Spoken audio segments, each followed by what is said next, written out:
Yep, that looks pretty good. Yep, okay, we're talking about sharpness on this lesson, lesson 8. We kind of talked about this on the contrast lesson, but now I'm just going to get into a little bit more detail and talk about the sharpness slider as well. As you would have learned from the previous lesson, contrast creates sharpness. So in Lightroom, if you go to the Develop page, Detail tab, you'll see the sharpening slider there. And what this does is it increases the difference on the edges of your photograph, but only if you add some masking. What do I mean by that? Well, when you add sharpness, you'll be given an option to add in some masking. And if you hold Alt on your keyboard, or I believe it's Option on Mac, you'll be able to see where the masking is applied. And you know what masking means now. Nice. But you can see as you bring the slider down, it's decreasing the effects of this sharpening slider to only the edges of your photograph, which is what you want. Because remember, contrast on the edges is what creates a sharp photo. And that's exactly what the sharpness slider does. The sharpness slider adds in that contrast for you.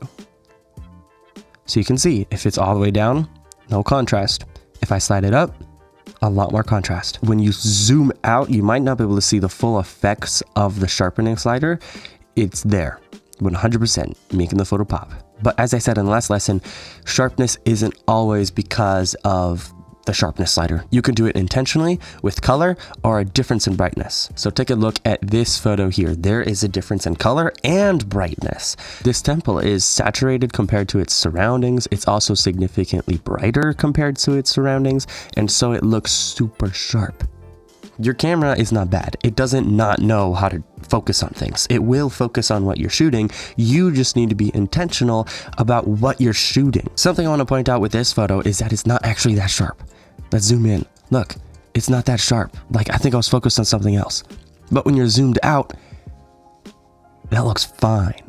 Essentially, all you need to do to create a sharp image, or for your subject to be super sharp, is to create depth or difference or distance between it and the background, or it and the foreground. That's exactly what this photo is doing perfectly. You can also see it here in this photo, kind of.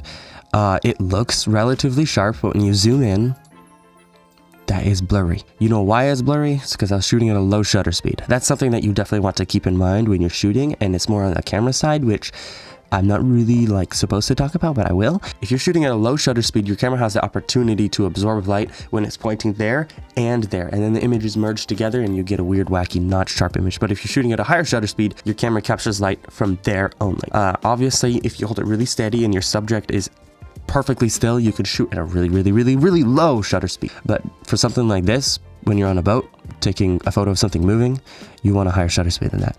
So I'm kind of sad that I missed this photo opportunity. But hey, now you won't miss those photo opportunities by keeping your shutter speed up when you're moving and in a boat. One more photo. The sharpness on these dots here in this photograph is created because the sun is shining at an angle. You see it here at the angle, and then it's creating these shadows on these dots. If there were no shadows, this photo would appear very flat. So I think sharpness not only plays a role in creating a crispy image, but it also impacts whether or not your photo is flat or deep. Okay, last image here. This photo is not very sharp. And I think one of the major reasons why there isn't a lot of sharpness in this photo is because the color between the boat and its surroundings isn't that different. Let's say the boat or ship, I guess, was pure white. It would be super sharp. It would be. Let's say the background is pure black. We would end up with something like this. Pure sharpness.